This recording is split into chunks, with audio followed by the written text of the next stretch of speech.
Chapter 6 A Chamber of Horrors. In December of 1521, the Inquisitor General for the Diocese of Pisan, born by name, heard a case of a sufficient terrible nature to produce a profound sensation of alarm in the neighborhood. 2 men were under accusation of witchcraft and cannibalism. Their names were Pierre Bourgoy, or Peter the Great, as the people had nicknamed him from his stature, and Michael Verdun. Peter had not been long under trial before he volunteered a full confession of his crimes, and it amounted to this. About 19 years before, on the occasion of a New Year's market at Pelligny, a terrible storm had broken over the country, and among other mischief done by it was the scatter of Pierre's flock. In vain, said the prisoner, did I labor in company with other peasants to find the sheep and bring them together. I went everywhere in search of them. Then there rode up 3 black horsemen, and the last said to me, "Whither way? You seem to be in trouble."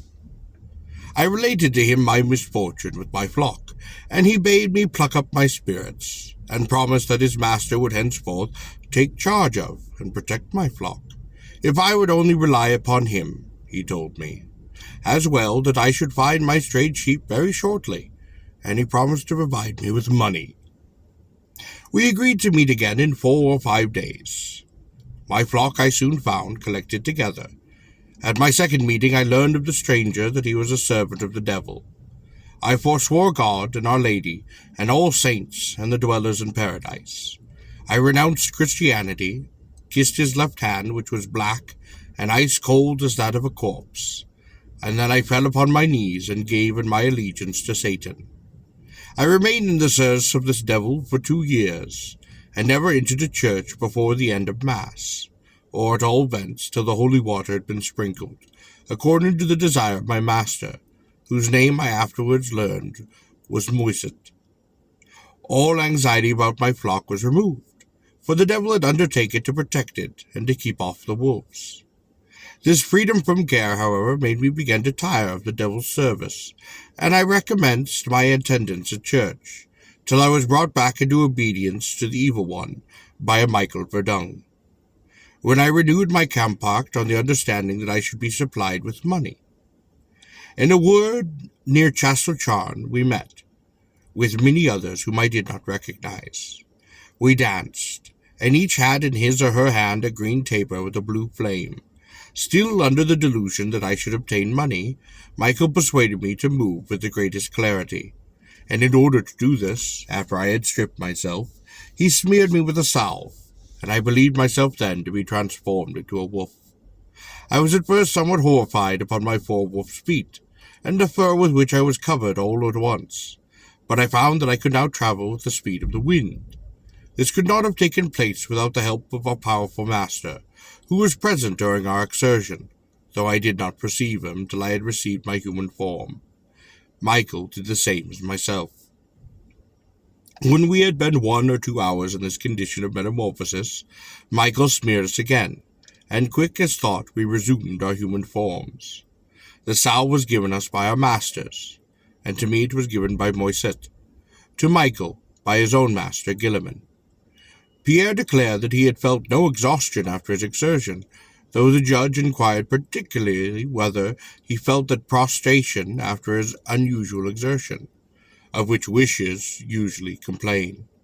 Indeed, the exhaustion consequent upon a werewolf raid was so great that the lycanthropist was often confined to his bed for days, and could hardly move his hand or foot, much in the same way as the berserker and Hamramir in the north were utterly prostrate before their fit had left them. In one of his werewolf runs, Pierre fell upon a boy of 6 or 7 years old, and with his teeth intended to rend and devour him. But the lad screamed so loud that he was obliged to beat a retreat to his clothes, and smear himself again, in order to recover his form and escape detection.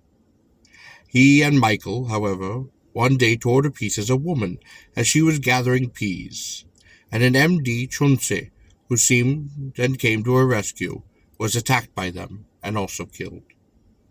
On another occasion they fell upon a little girl of 4 years old and ate her up, with the exception of one arm. Michael thought the flesh most delicious. Another girl was strangled by them and her blood lapped up, and of a third they ate merely a portion of the stomach. One evening at dusk, Pierre leapt over a garden wall, and came upon a little maiden of 9 years, engaged upon the weeding of the garden beds. She fell upon her knees and entreated Pierre to spare her, but he snapped the neck and left her a corpse, lying among her flowers. On this occasion he does not seem to have been in his wolf shape. He also fell upon a goat which he found in the field of Pierre Lorraine, and bit it in the throat, but he killed it with a knife. Michael transformed in his clothes into a wolf, but Pierre was obliged to strip, and the metamorphosis could not take place with him unless he was stark naked. He was unable to account for the manner in which the heir vanished when he recovered his natural condition. The statements of Pierre Briot were fully corroborated by Michael Verdun. Towards the close of the autumn of 1573, the peasants of the neighborhood of Dole, in Franche-Comté, were authorized by the Count Parliament of Dole to hunt down the werewolves which had infested their country. The authorization was as follows.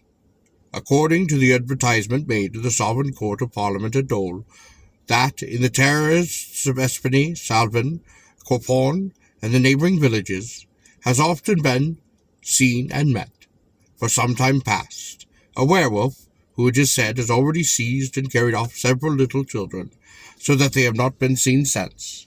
And since he has attacked and done injury in the country to some horsemen, who kept him of only with great difficulty and danger to their persons. Their said court, desiring to prevent any greater danger, has permitted, and does permit, those who are abiding or dwelling within said places and others, notwithstanding all edicts concerning the chase, to assemble with pikes, halberds, arquebuses, sticks, and to chase and to pursue the said werewolf in every place where they may or find or seize them, to tie and to kill without incurring any pains or penalties, given at the meeting of the said court upon the 13th day of the month September 1573. It was some time, however, before the loup-garou was caught. In a retired spot near Amiens, half shrouded in trees, stood a small hovel of the rudest construction. Its roof was of turf, and its walls were blotched with lichen. The guard and his cot was run to waste, and the fence round it broken through. As the hovel was far from any road, and there was only reached by a path over moorland and through forest, it was seldom visited, and the couple who lived in it were not such as would make any many friends. The man, Giles Garner, was a sombre, ill-looking fellow, who walked in a stooping attitude, and whose pale, livid face and complexion, and deep-set eyes under a pair of coarse and most bushy brows, which met across his forehead, were sufficient to repel anyone from seeking his acquaintances. Giles seldom spoke, and when he did, it was in the broadest patio of his county. His long grey beard and retiring habits procured him the name of the Hermit of St. Bon, though not only for a moment attributed to him any extraordinary amount of sanctity. The hermit does not seem to have been suspected for some time, but one day as some of the peasants of Chustney were returning home from their work through the forest, the screams of a child and the deep baying of a wolf attracted their notice. And on running upon the direction whence the cries were sounded, they found a little girl defending herself against the most monstrous of creatures, which was attacking her tooth and nail, and had already wounded severely in 5 places. As the peasants came up, the creature fled on all fours into the gloom of the deep thickets. It was so dark that it could not be identified with certainty, and while once some affirmed that it was a wolf, others thought they had recognized the features of the hermit. This took place on the 8th of November. On the 14th, a little boy of 10 years old was missing, who had been last seen upon a short distance from the gate of Dole. The hermit of St. Bonnet has now seized and brought to trial at Dole, wherein the following evidence was extracted from him and his wife, and substanced in many particularities by the witnesses. On the last day of Michaelmas, under the form of a wolf, at a mile from Dole, in the form of Gore, a vineyard belonging to Chastany, near the wood of Lake Seor, Giles Gamer had attacked a little maiden of 10 or 12 years, and had slain her with his teeth and his claw. He had then drawn her into the wood, stripped her, gnawed the flesh from her legs and arms, and had enjoyed his meal so much that, inspired with conjugal affection, he had brought some of the flesh home for his wife Apolline. 8 days after the Feast of All Saints, and again in the form of a werewolf, he had seized another girl near the meadowland of Lepu, upon the territory of Thum and Chestany, and was on the point of slaying and devouring her when 3 persons came up, and was compelled to escape. Upon the 14th day, after All Saints, also as a wolf, he had attacked a boy of 10, a mile from Dole, between Godans and Minot, and had strangled him. And upon that occasion he had eaten all the flesh of his legs and arms, and had also devoured a great part of the belly. One of the legs he had rent completely from the trunk with his fangs. Upon the Friday before the last feast of St. Bartholomew, he had seized a boy of 12 or maybe 13, under a large pretenise near the wood of the large Perot, and had drawn him into the thicket, and killed him, intending to eat him as he had eaten the other children. For the approach of a man hindered him from fulfilling his intention. The boy was, however, quite dead, and the man who came up declared that Giles appeared as a man, and not as a wolf. The hermit of St. Bon was sentenced to be dragged to the place of public execution, and there to be burned alive, a sentence which was rigorously carried out. In the instance, the poor maniac fully believed that actual transformation to a wolf took place. He was apparently perfectly reasonable on other points, and quite conscious of the acts that he had committed. We come now to a more remarkable circumstance, the affliction of a whole family with the same form of insanity. Our information is derived from Burgot's Discourse of de Sorceres, 1603 to 1610.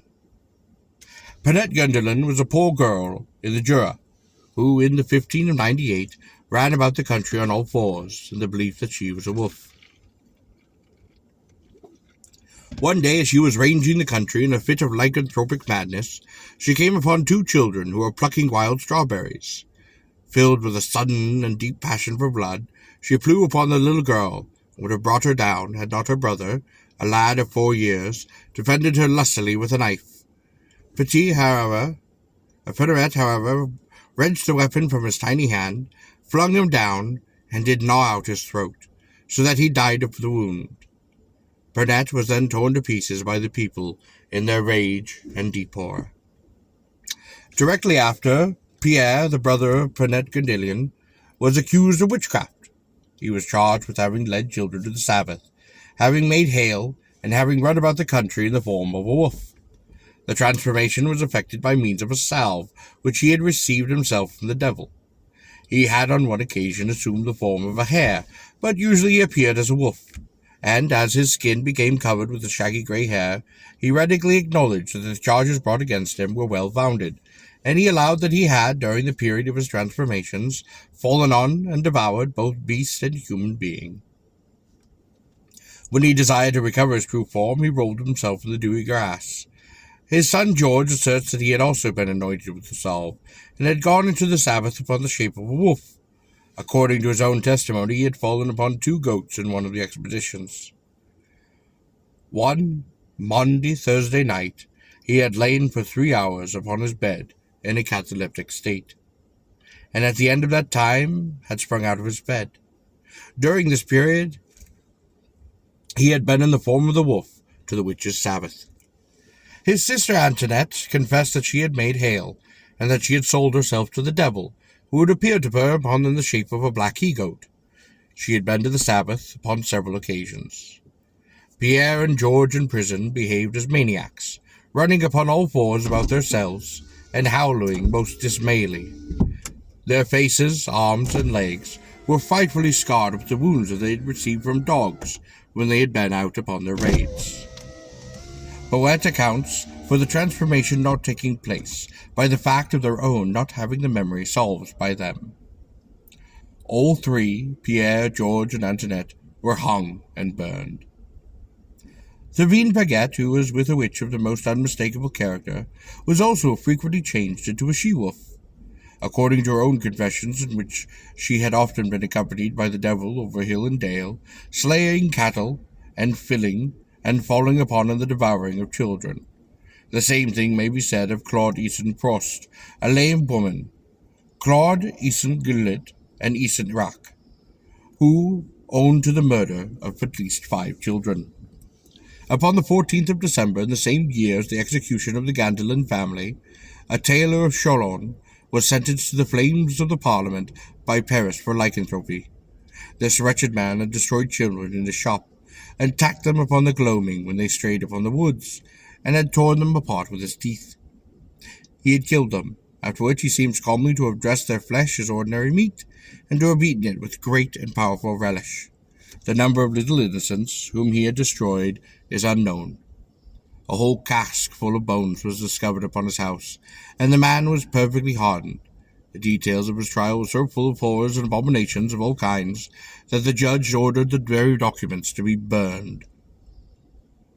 Again, in 1598, a year memorable in the annals of lycanthropy, a trial took place in Angers, the details of which are quite terrible.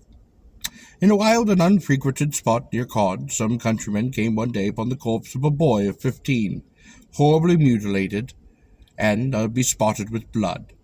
As the men had approached, 2 wolves, which had been rending apart the body, bounded away deep into the forest. The men gave chase immediately, following their bloody trails till they lost them, when, suddenly, crouching among the bushes, his teeth chattering with fear, they found a man half naked, long hair and beard, and with his hands dyed upon in blood. His nails were long and ragged as claws, and were clotted with the fresh gore, the shreds of human flesh.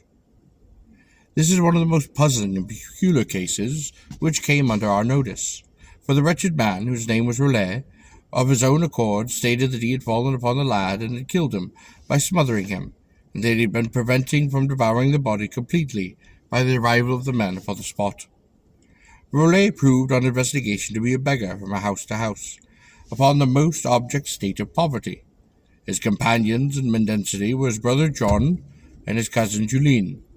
He had been given lodgings out of charity in a neighboring village, but after his apprehension he had been absent for about 8 days. Before the judges, Roulet acknowledged that he was able to transform himself into a wolf by means of a salve which his parents had given him.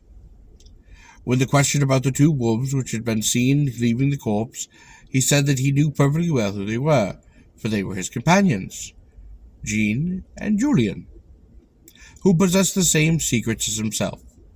He was shown the clothes he had worn upon the day of his seizures, and he recognized them immediately. He described the boy whom he had murdered, gave the date correctly, indicated the precise spot in which the dead had been thrown, and had recognized the father of the boy as the man who had first run up when the screams of the lad had been heard. In prison, Roulet behaved like an idiot. When seized, his belly was distended and hard. In prison, he drank one evening a whole pailful of water, and from that moment refused to ever eat or drink again.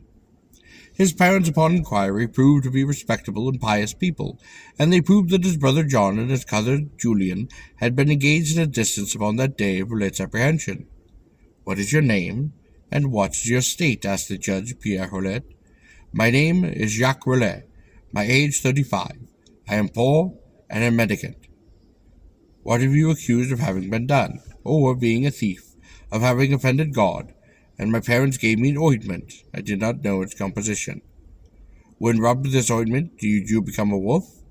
"Oh, no, but for all that, I killed and ate the children corner. I was a wolf." "And were you dressed as a wolf?" "Oh, I was dressed as I am now. I had my hands and my face bloody, because I had been eating the flesh of the said child." "Do your hands and feet become the paws of a wolf?" "Oh, yes, they do." "Does your head become like that of a wolf, and your mouth become larger?" "I do not know how my head looked at the time, but I did use my teeth. My head was as it is today. I have a wound, and I have eaten many other children. I have also been to the Sabbath." The lieutenant criminal sentenced Roulet to death. He, however, appealed to the Parliament of Paris, and thus decided as they were that there was some folly in the poor idiot, then malice and witchcraft, his sentence of death should be commuted to 2 years' imprisonment within a madhouse, that he might be instructed upon the knowledge of God, whom he had forgotten about in his utter poverty.